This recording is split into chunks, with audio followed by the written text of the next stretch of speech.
بسم اللہ الرحمن الرحیم۔ جب اللہ راضی ہوتا ہے تو انسان میں 8 نشانیاں ظاہر ہوتی ہیں۔ اللہ کی اپنے بندے سے محبت کی نشانیاں اگر کسی انسان میں ان میں سے ایک نشانی بھی ظاہر ہو جائے تو سمجھ لینا کہ اللہ اس سے محبت کرتا ہے اور اللہ تعالیٰ اس انسان سے راضی ہے۔ ناظرین، ساتھ ہی آپ کو یہ بھی بتائیں گے کہ حضرت علی رضی اللہ تعالیٰ عنہ نے فرمایا کہ عورت کو گالی دینا کیسا ہے اور اس کے ساتھ مار پٹائی کرنا کیسا ہے، اس سے گھر میں کیا ہوتا ہے۔ ناظرین، سب سے پہلی نشانی اللہ پاک جس کو دین کی سمجھ بوجھ عطا فرماتا ہے، جسے دین سے جوڑ دیتا ہے تو اسے اپنا محبوب بنا لیتا ہے۔ حضرت عبداللہ بن مسعود رضی اللہ تعالیٰ عنہ سے مروی ہے کہ رسول صلی اللہ علیہ وسلم نے فرمایا کہ اللہ پاک تمہارے درمیان اخلاق بھی تقسیم کرتے ہیں جس طرح رزق تقسیم کرتے ہیں۔ اللہ پاک دنیا اس کو بھی دیتے ہیں جو اللہ پاک کا پیارا ہو یا نہ ہو، لیکن اللہ پاک دین کی سمجھ بوجھ اسے دیتے ہیں جو اللہ پاک کا محبوب ہوتا ہے۔ عبادت کی محبت، قرآن کی محبت، اللہ پاک کی محبت، اللہ کے ذکر سے محبت، رسول اللہ صلی اللہ علیہ وسلم پر درود و سلام بھیجنے کا شوق، تڑپ وہ چیزیں ہیں اس بات سے کہ اللہ نے اسے بہت پیارا بنا لیا۔ دوسری نشانی رسول اللہ صلی اللہ علیہ وسلم نے فرمایا کہ اللہ تعالیٰ جسے اپنا بناتے ہیں تو پھر اس پر تھوڑی سی آزمائش بھی ڈالتے ہیں، یعنی اللہ پاک دیکھنا یہ چاہتے ہیں کہ یہ بندہ میرے فیصلے پر راضی ہوتا ہے یا نہیں۔ جو راضی ہو جائے اللہ پاک اسے دنیا میں بھی راضی کرتے ہیں اور آخرت میں بھی راضی کریں گے۔ جو اس وقت بخلاہٹ کا شکار ہو جائے کہ یہ کیا ہو گیا، میرے ساتھ میں تو نماز بھی پڑھتا ہوں، قرآن کی تلاوت بھی کرتا ہوں، پھر مجھے بخار کیوں آ گیا، میں بیمار کیوں ہو گیا، میرا روزگار میرا رزق کیوں تنگ ہو گیا، میں تو دین کا پابند ہوں، پھر مجھے کیوں فکر ہو رہی ہے، میرے ساتھ ایسا نہیں ہونا چاہیے۔ تو بندے کو ایسا نہیں سوچنا چاہیے۔ حضرت بلال حبشی رضی اللہ تعالیٰ عنہ سے کسی نے پوچھا کہ آپ بڑی توحید کی باتیں کرتے ہیں تو آپ کی اتنی بری طرح سے مار کیوں پڑی ہے؟ تو آپ رضی اللہ تعالیٰ عنہ نے فرمایا کہ تم بھی تو بازار جا کر برتن خریدنے سے پہلے اسے بجا کر دیکھتے ہو کہ مٹی صحیح طرح سے لگی ہے یا نہیں۔ بس اللہ نے بھی مجھے آزمایا تھا، اس کے بعد یوں ہی وہ بلا جس کا رنگ بھی کالا تھا، موٹے موٹے ہونٹ تھے، اس کے بارے میں اللہ کے پیارے رسول صلی اللہ علیہ وسلم فرماتے ہیں کہ جب میں جنت میں جا رہا تھا، جب مجھے معراج کرائی گئی تو آگے آگے کسی کے چلنے کی آہٹ سنائی دی۔ میں نے حضرت جبرائیل علیہ السلام سے پوچھا کہ یہ کون ہے؟ جواب ملا یہ بلال حبشی ہیں جو آپ کے آگے چل رہے ہیں۔ حضور پاک صلی اللہ علیہ وسلم جب واپس آ گئے تو حضرت بلال رضی اللہ تعالیٰ عنہ سے پوچھا کہ تم کون سا ایسا عمل کرتے ہو؟ تو حضرت بلال رضی اللہ تعالیٰ عنہ نے فرمایا کہ آپ نے ہی تو فرمایا تھا کہ ہر وقت باوضو رہنا، تو میں ہر وقت وضو کی حالت میں رہتا ہوں، اور جب بھی بے وضو ہوتا ہوں تو اسی وقت نیا وضو کر لیتا ہوں، اور جب وضو کرتا ہوں تو تب 2 رکعت نماز نفل پڑھ لیتا ہوں۔ چلتے زمین پر ہے اور قدموں کی آہٹ جنت میں سنائی دیتی ہے۔ تو آزمائش اللہ پاک کی محبت کی دوسری نشانی ہے، اسی لیے اس کا مطلب یہ نہیں ہوتا کہ پتہ نہیں کہ مجھے کیا ہو گیا۔ اللہ پاک اپنے پیاروں کو ہی آزماتا ہے۔ تیسری نشانی تو بہت ہی زیادہ خوبصورت نشانی ہے جس سے پتہ چل سکتا ہے کہ اللہ پاک کس سے راضی ہے اور ہم سے محبت کرتے ہیں یا نہیں۔ اللہ پاک جب کسی بندے سے محبت کرتے ہیں تو اس کی طرف خوبصورت بدلاؤ لاتے ہیں۔ حدیث میں آتا ہے کہ جب اللہ پاک کسی سے محبت کرتے ہیں تو اللہ پاک حضرت جبرائیل علیہ السلام کو فرماتے ہیں اس کے بعد آسمانوں میں زلزلہ آ جاتا ہے، سب فرشتے بے ہوش ہو جاتے ہیں، اور پھر جب اللہ کے حکم سے سب ہوش میں آتے ہیں تو سب سے پہلے حضرت جبرائیل علیہ السلام کو اجازت ہوتی ہے۔ تو حضرت جبرائیل علیہ السلام سوال کرتے ہیں کہ ہمارے رب نے کیا فرمایا ہے، اور اس کے بعد خود ہی کہتے ہیں کہ اللہ نے جو بھی فرمایا ہوگا وہ حق فرمایا ہوگا۔ پھر اللہ فرماتے ہیں جبرائیل میں نے آج اس بندے کو اپنا محبوب بنا لیا تو بھی اسے اپنا محبوب بنا لو۔ حضرت جبرائیل علیہ السلام بھی اس بندے سے محبت کرنے لگتے ہیں۔ پھر حضرت جبرائیل علیہ السلام کو حکم ہوتا ہے کہ آسمان کے تمام فرشتوں کو خبر دیں یہ اللہ کا پیارا بن گیا ہے۔ حضرت جبرائیل علیہ السلام اور تمام نورانی مخلوقات بھی اس سے محبت کرنے لگتے ہیں۔ پھر ایک فرشتہ آسمان سے دنیا میں آتا ہے اور اعلان کرتا ہے کہ اے لوگو فلاں شخص اللہ کا محبوب ہے۔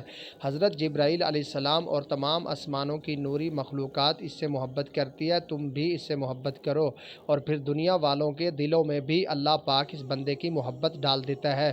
تو اس لیے دنیا میں 2 کام ضرور کرو جس کے کرنے سے اللہ ہم سے راضی ہو جائے، ہمیں اپنا محبوب بنا لے، انشاءاللہ دنیا اور آخرت میں کامیاب ہو جاؤ گے۔ حضرت عبداللہ بن عباس رضی اللہ تعالیٰ عنہ فرماتے ہیں جب نیکیاں قبول ہو جاتی ہیں تو یہ 5 نشانیاں ظاہر ہوتی ہیں۔ نمبر 1، جب انسان کی نیکی قبول ہو جاتی ہے تو اس کی وجہ سے اس کے چہرے پہ عجیب سی رونق آ جاتی ہے، یعنی وہ انسان دنیا کے سامنے اپنی خوشی کا اظہار اپنی مسکراہٹ اور بشاشت کے ساتھ کرتا ہے۔ وہ ہر وقت خوش رہتا ہے، بلکہ یوں لگتا ہے اس دنیا میں اس سے بڑا سکون اور وقار والا کوئی نہیں ہے، لگتا ہے اس دنیا کا کوئی غم ہے ہی نہیں، یہ خوشی ہر ایک کو نصیب نہیں ہوتی۔ نمبر 2، اس کا دل روشن ہو جاتا ہے، یعنی وہ ہر وقت اللہ پر امید رکھتا ہے، اس کے پاس کچھ ہو یا نہ ہو لیکن اس کے دل میں اتنی خوشی ہوتی ہے کہ اس کو کوئی پرواہ نہیں ہوتی۔ اور یہ یاد رکھنا کہ امیر انسان مال سے نہیں بنتا بلکہ امیر ہمیشہ دل سے بنتا ہے۔ حضرت علی رضی اللہ تعالیٰ عنہ فرماتے ہیں دولت مٹی کی طرح ہے اور مٹی کو پیر کے نیچے رکھنا چاہیے، اگر سر پر چڑھاؤ گے تو وہ قبر بن جائے گی اور قبر زندہ لوگوں کی نہیں ہوتی۔ نمبر 3، جب کسی کی نیکیاں قبول ہو جاتی ہیں تو اس کے جسم میں نیکی کی طاقت آ جاتی ہے اور شیطان اسے گمراہ نہیں کر سکتا، شیطان سے بچنے کی قوت اللہ اس کے جسم میں پیدا کر دیتا ہے۔ نمبر 4، وہ اپنے مال و دولت میں فراوانی محسوس کرتا ہے، یعنی اللہ اس کے رزق میں برکت پیدا کرتا ہے، وہ چاہے لوگوں کو پر کتنا بھی خرچ کرے یا ضرورت مند کو کتنا بھی بانٹے، اس کی دولت میں کمی نہیں آتی۔ حضرت علی رضی اللہ تعالیٰ عنہ فرماتے ہیں نصیب کا رزق انسان کو ایسے تلاش کرتا ہے جیسے مرنے والوں کو اس کی موت۔ نمبر 5، لوگوں کے دلوں میں اللہ اس کی محبت پیدا کر دیتا ہے، یعنی جب اللہ اپنے بندے سے خوش ہوتا ہے تو اس وقت اس کی محبت لوگوں کے دلوں میں پیدا کر دیتا ہے۔ ناظرین، آپ کو بتاتے ہیں ان کی ذمہ داری کیا ہے۔ حضرت علی رضی اللہ تعالیٰ عنہ نے فرمایا اور اس کی سب سے بڑی ذمہ داری کیا ہے۔ حضرت علی رضی اللہ تعالیٰ عنہ کی خدمت میں ایک شخص آیا اور دستے ادب کو جوڑ کر عرض کرنے لگا، یا علی، میری بیوی میرے گھر کا کام صحیح نہیں کرتی، نہ میرے کپڑوں کی دیکھ بھال کرتی ہے، نہ گھر کی صفائی ٹھیک طرح سے کرتی ہے، تو کیا میرا اس کو ڈانٹنا، اس پر غصہ کرنا صحیح ہے؟ بس یہ کہنا تھا۔ حضرت علی رضی اللہ تعالیٰ عنہ نے فرمایا، اے شخص، کسی نے کہا کہ تمہاری بیوی یہ تمہارے گھر کا کام واجب ہے؟ یاد رکھنا، اسلام نے عورت کو عزت کو جتنا بلند کیا ہے اتنا کسی مذہب نے نہیں کیا۔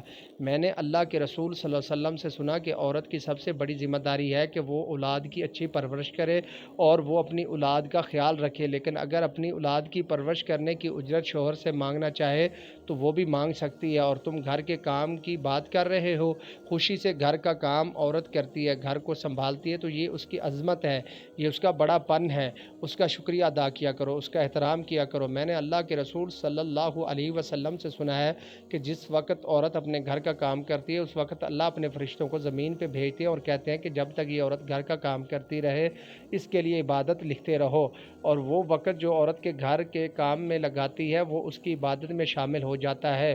یہ عورت کی عظمت ہے کہ وہ تمہارے گھر کو جنت بناتی ہے، تمہارے بچوں کو عظیم انسان بناتی ہے۔